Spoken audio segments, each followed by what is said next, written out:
Welcome to the Side Hustle to Small Business podcast powered by Hiscox. I'm your host, Sanjay Parekh. Throughout my career, I've had side hustles, some of which have turned into real businesses. But first and foremost, I'm a serial technology entrepreneur. In the creator space, we hear plenty of advice on how to hustle harder and why you can sleep when you're dead. On this show, we ask new questions in hopes of getting new answers. Questions like, how can small businesses work smarter? How do you achieve balance between work and family?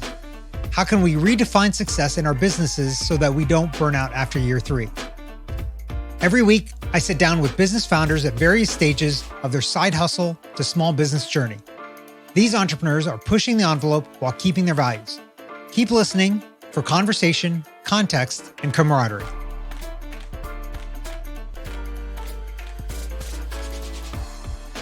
Today's guest is Nick Katsoumpas, more commonly known as Farmer Nick. Nick is a plantrepreneur who is passionate about all things green. Nick, welcome to the show. Sanjay, thanks for having me on. I'm super excited to get into it today. So I'm excited to have you on because I don't think we've ever had a plantrepreneur on the podcast. You might be one of one in terms of that. I'm sure there's more than you. But before we start talking about all that stuff, give us a little bit about your background and what got you to where you are today. Absolutely. So I was not destined for planentrepreneurship by any means. I grew up just north of New York City in White Plains, New York, went to college outside of Boston at Tufts University where I played baseball. And then when I graduated, I was going to be living and working in New York City, but I was going to live at home actually, so I could save up money. And my mom said, okay, if you're going to be here living rent-free, you got to do something around the house. Good mom advice, right? So she said, why don't you start a garden because you love being outside, you love cooking. I want to cook with the stuff you grow and we'll see what happens. And from the moment I taste the literal fruits of my labor, I was just obsessed and started growing more and more and more. It was just something that I had never really thought of would be a passion. And it became so much more than that. And fast forward to now, I have a full-on landscaping business in New York, LA, a little bit here in Michigan. And if it's green, I'm all in. That's awesome. It's neat how those accidental things that end up happening just unlock those interests and things that really end up driving life. So you had that interest there, but you still went down the regular path, right? And got jobs and things like that. So when did the switch happen that you were like, okay, I got to go and do something else? So I moved to New York City about 3 years later after my little garden experience in White Plains in the suburbs. And you go from this suburban green area to this 600 square foot concrete box. And I was like, oh, shoot, what am I going to do? And so I did the only thing that a rational human would do in that situation, which was buy 120 houseplants. And seems normal. Seems normal, right? And it was at that point where I'd been working for a bunch of startups and tech sales and partnerships, and an ex-girlfriend at the time had said, hey, why don't you share this on Instagram? Like, why not just talk about what you're growing?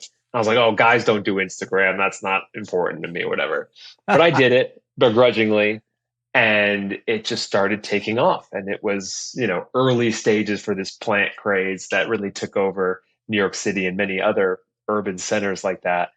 And it got to the point where I was like, oh, shoot, like maybe I could do this full time and take on clients and do social media, and had an opportunity to shoot a Netflix show in London or in the UK rather. And it would have required me to leave my job. So I said, all right, I quit. I'm going to take this show on the road and see what happens. And pandemic happened right after, which was not great timing, but it all worked out for the best. Yeah. So it's so interesting. And I see that often and give this recommendation to people often is that, you were the same person before and after. It's just nobody knew about you until you started doing the Instagram stuff. So I'm assuming the Netflix folks found you because of Instagram. Absolutely. Casting agents are all over Instagram. They see everything. And that's why I think that, no matter what you're doing, you should have some kind of social presence to teach, to have fun with it, to just work on your own public speaking and your sales skills in a way, right? Like you're selling yourself every day. The best part about it is I'm selling myself. I'm not selling somebody else's thing. And that feeling was so liberating. Took some getting used to, right? Learning to advocate for Farmer Nick in a different way than Nick Kotsumpis.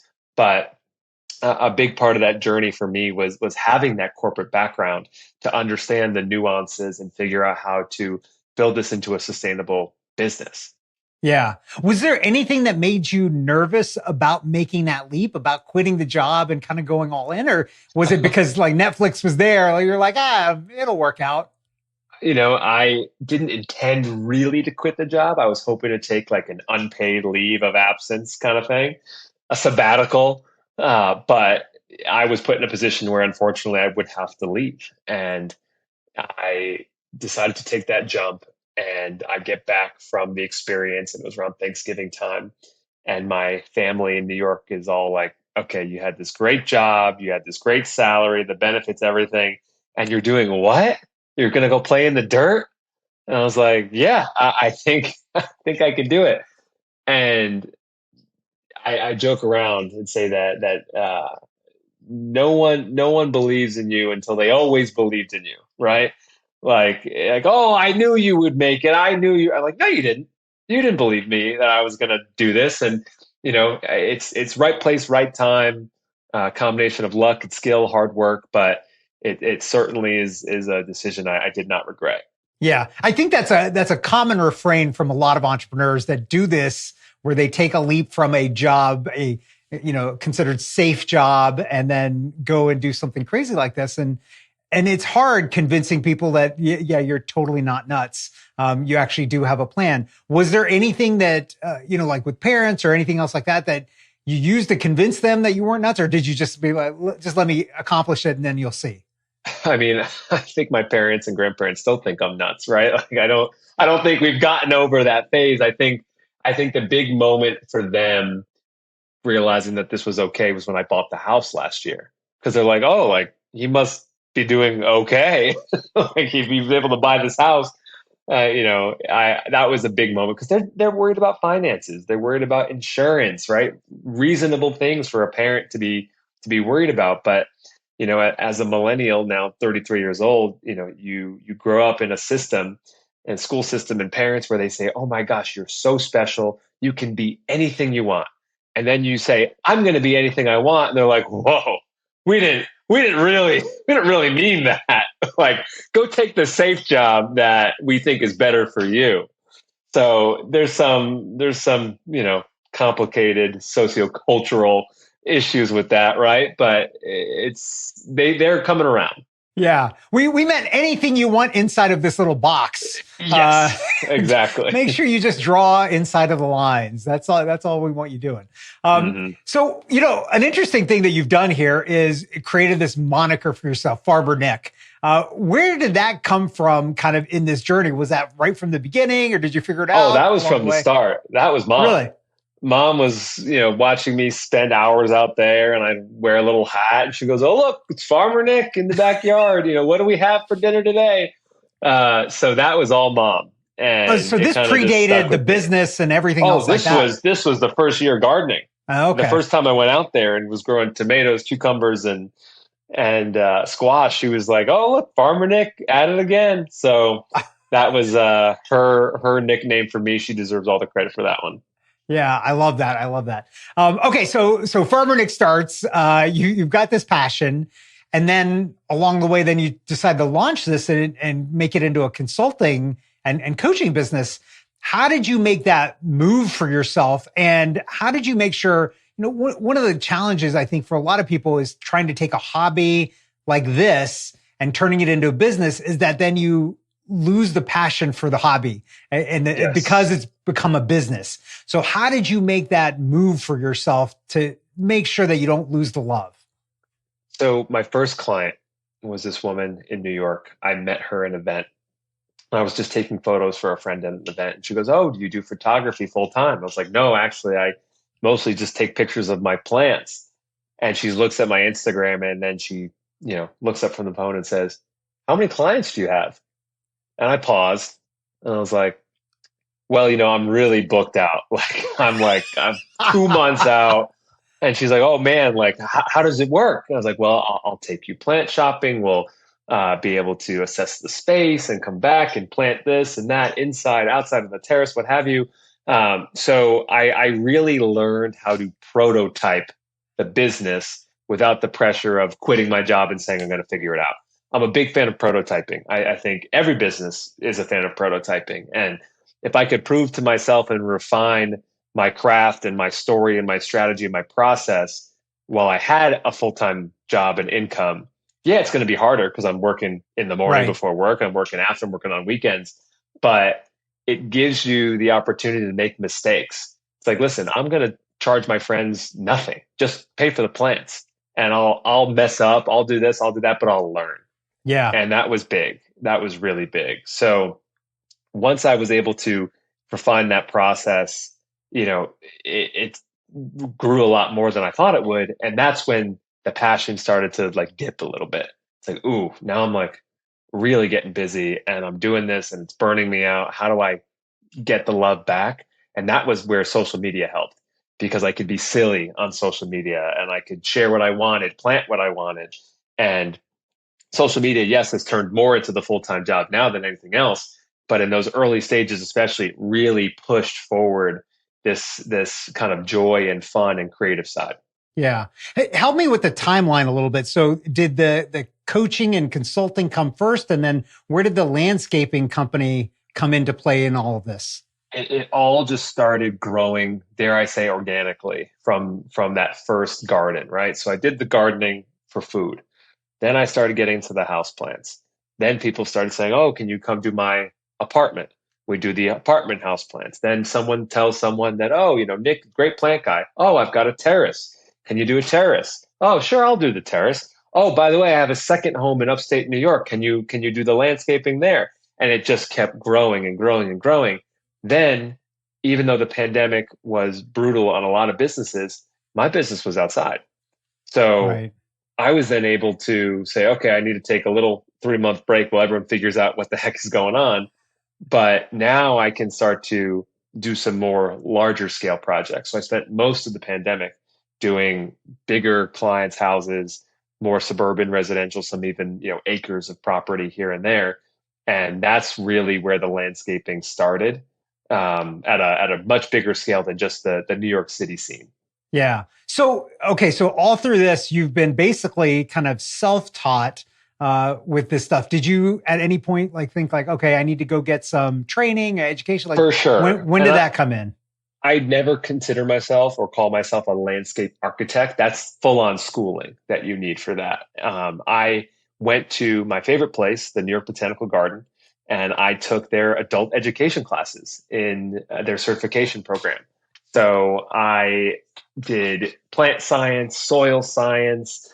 We do spring perennials, like all these different classes. We did drafting, all these different things that were very technical skills for the work that I was doing without needing to go back for a 2 or 4 year degree in something specific. But I just knew that if I was going to expand this way, I needed to have a deeper background and understanding. And when I was out in LA, continued some of that work, got my master gardener certification out there, which was a lot of fun. Very focused on growing food as well out there. And now the next thing for me is figuring out, okay, out in the Midwest, there's lots of farming out here. Do I want to go back to school in a more official capacity and get something in sustainable agriculture or native landscaping, something along those lines? So we'll see where the next level of education goes, but those early stages were really important to add validity to the business. Yeah. So one thing kind of jumps out at me too, because you've mentioned this a couple of times. You've got landscaping in New York, you've got landscaping in LA, and now you're in Michigan. How are you managing the business when you've got such disparate, and this is like a hands-on business, right? Like it's out in the field. Like it's not like you're doing video calls with people that are sitting in an office. So how are you Yeah. managing all this? Not well all the time. Like it's easier when you're on the ground. When I was in LA, much easier to handle the LA clients. When I was in New York, much easier to handle the New York clients. Something's got to give. And now most of my clients are on the coast, and I'm not near either. Fortunately, I have a really great team who supports that work and leads that work. on the ground in New York. My first employee ever, a woman named Emily Woods, who still works for me in a part-time capacity. She's amazing, and she understands everything about the Farmer Nick ethos from a sustainability standpoint, from a design standpoint. She gets it and is very much a mouthpiece for me. That said, there are some people who come to the table who want the Farmer Nick experience, right? And like sometimes they'll skip the first level of communication and go right to me about Yeah. certain things that they want to do or problems that they have, right? And I will say, it's much harder, and quality sometimes will suffer when you're not there all the time. But the biggest thing in scaling is recognizing that you can't be there all the time. Even if you're in New York, you can't be there all the time, and you have to place trust in your employees. And I love my team. We've got a great little team. And yeah, things happen. Things aren't exactly what the client wants, this or that. But that's my role to come in and say, hey, how can we make this right? What can we do to make this even better? How can we grow from here? Most complaints turn into opportunities that are even bigger down the line. So it's always a good learning experience and a good opportunity to grow that client. Yeah. You touch on something I think is super interesting is that, when you have built a brand based on your personality and you're like the face of the business, and then people don't see you because you're not the one executing, like, how do you think about that in terms of growing long term? Like, is there a plan to think about the brand differently, or kind of the impact of, how you discuss the businesses publicly? It's a great question, Sanjay. I think for me, it's about actually scaling down the landscape side to only pick the clients that we really love the project or really love the client. Because the clients that we work with are great, but when you take on so many, you can't be there physically or on every call with them. If we scale down, let's say I think we've got like probably 30 to 40 clients at any given moment. If we took that number down to 10 to 20, I can be much more available Right. to be there, to get on the ground and make content there, to interact with the client in person on their property, on their land, in their office buildings, right? Because that does make a difference. So if I scaled down to the 10 to 20 clients, I don't think it'd have that big an impact on revenue either, because 20% of the clients are bringing 80% of that revenue anyway. Right. There's one client, a small client that drives me crazy, right? Like I get texts all the time, it's just not worth the money, Right. So being able to, in the plant world, you're pruning, right? You're pruning to grow, because pruning will not just make it healthy for the plant, but long term it's going to be a more bountiful harvest later. So Right. that's the goal right now. Yeah. It's interesting you've gotten to that point, because a lot of entrepreneurs, when they're starting out, you don't have that luxury of being able to prune, right? You've got to take No, on the you customers. take on everything. Yeah. That first 1 to 3 years is just say yes to everything and figure it out later. The Right. maturing stage is recognizing when I say no, or when Yeah. to fire a client, Yeah. which can be very important for your mental health more than anything else. It's like, there's nothing I can do to make this client happy, right? There's nothing I can do. So instead of trying to fight it over and over and over again, I'm just going to say, hey, listen, this wasn't a fit. Let's just go our separate ways. Yeah. Had a client last year that is literally sending me pictures of a little hardscape we installed. And they're like, it's off by 1/4 of an inch. And I was like, okay. And they're like, we really so dissatisfied with the work. And I was like, all right, we're never working together again. I will pull it all out and you will never see us again. So it's just, you can't deal with that. Yeah. Yeah. That not to keep your sanity, you can't deal with that. So let's talk about the business in terms of cause, kind of marketing that you've done, and kind of focused on some of the causes. Obviously, sustainability, given your business, is a big focus as well. But you've gotten more involved beyond that. So how do you think about that in terms of how does it help marketing? How does it help the brand? Or does it not matter? And this is just something that's important to you to do? Sustainability certainly helps the brand more than it hurts the brand.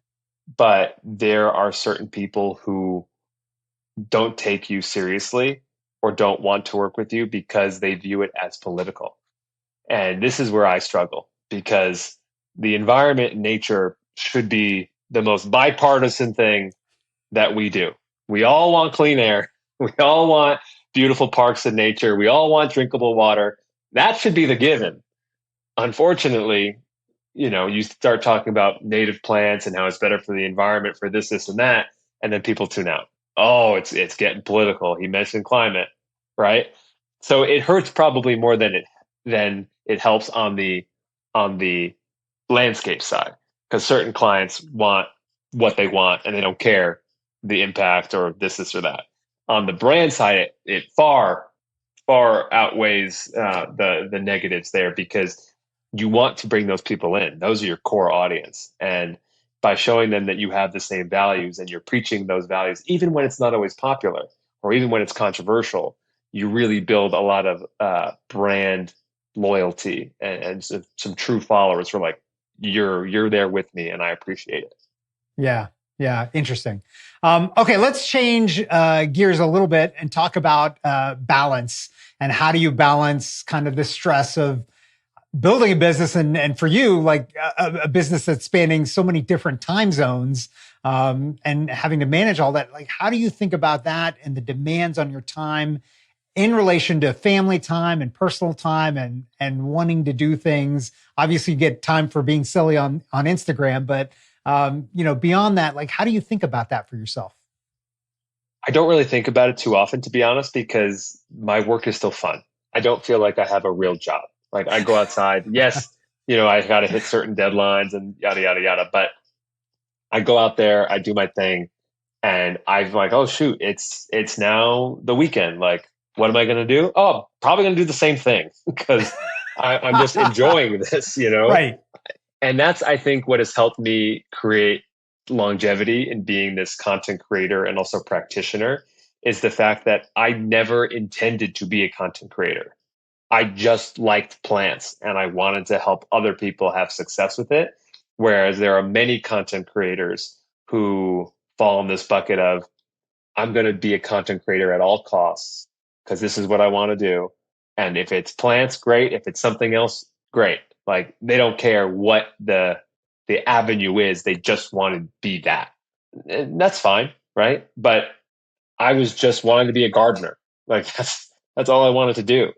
And having that approach and doing what I do allows me to have flexibility where, hey, we can take a vacation almost at any time we want.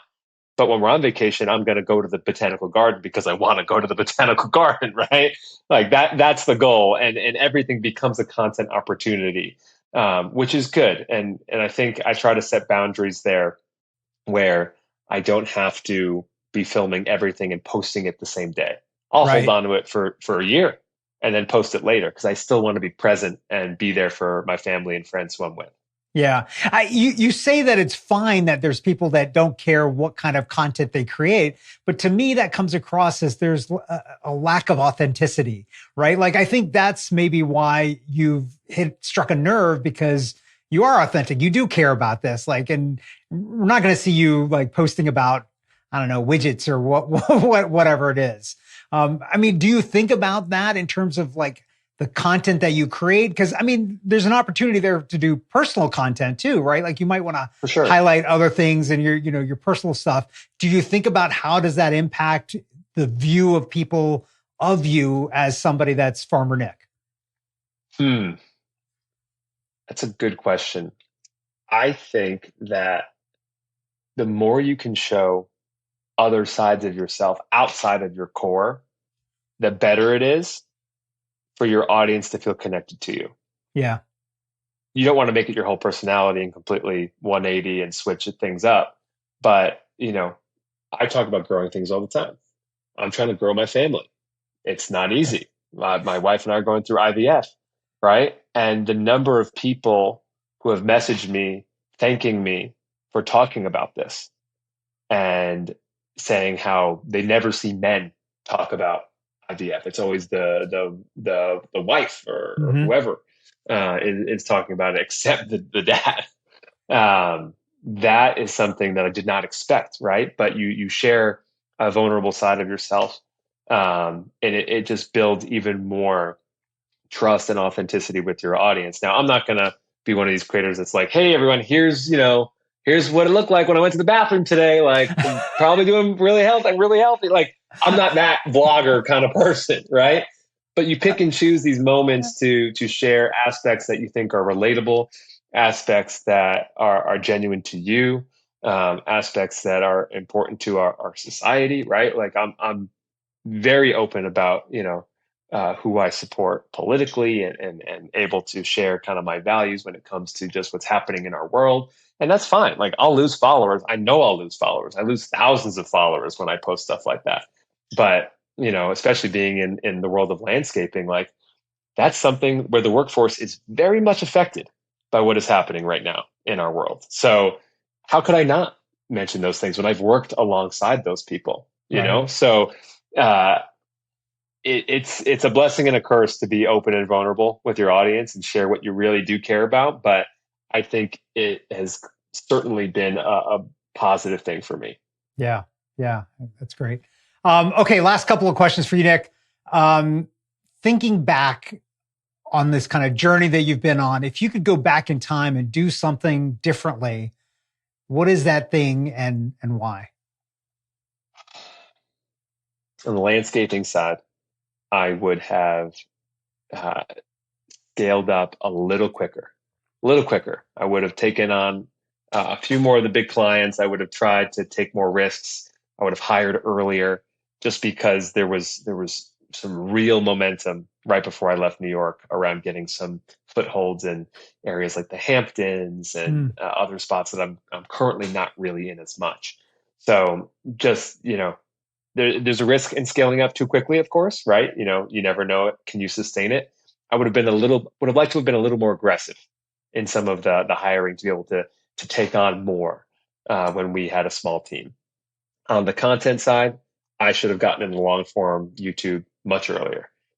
Just now doing YouTube with my kids show, Farmer Nick Jr., which is super fun, but I still need to do more YouTube for just the home renovation, all these different things that are happening. And I'm getting there. We're working on it. We've got the team set up, and we're going to be sharing some videos this fall here. But long form, just to diversify the type of content, would have been a nice thing to start earlier and get in that habit.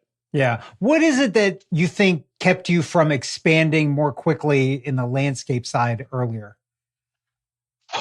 I think that it was fear of just not being able to support my employees, right? I pay my employees much better than they'd be paid hourly anywhere else. So when you try to do the right thing by them, and you're so worried about not being able to keep them on for a season, or if next year Right. it's not the same, like, employees start to say, "Oh, I'm going to quit my job and come on full time." I'm like, whoa, like it freaks me out, because I don't want to be the one responsible Right. if you lose your livelihood, Yeah. right? Especially if it's only 20% of my personal income, you Right. know? So being very selective was a good thing. And Emily was my only full-time employee that I had there. But man, it was stressful when you're having to worry about so many other folks and making sure that they're taken care of the right way. Yeah. Yeah, absolutely. Okay, Nick, last question for you. If you were talking to somebody who's thinking about taking that leap like you did and starting a side hustle or launching a full-time business, what advice would you give to them? Don't quit your job yet. Start with friends and family, test things out, do work for free, and prototype as many of those experiences as possible. So when it comes for that big client, there are no questions. You know all the mistakes you've made already, hopefully, and there's always going to be more. But that'll just give you the confidence to go into those larger situations that you can do it and you can get the job done. Awesome. Nick, this has been fantastic. Where can our listeners find and connect with you online? Farmer Nick on Instagram and TikTok. And then if you've got a little one who loves plants and wants to laugh at me dressed up as a sunflower on the internet, Farmer Nick Jr. on YouTube. Awesome. Thanks so much for being on today. Thanks, Sanjay. Appreciate it. Thanks for listening to this week's episode of the Side Hustle to Small Business podcast powered by Hiscox. To learn more about how Hiscox can help protect your small business through intelligent insurance solutions, visit hiscox.com. That's HISCOX.com.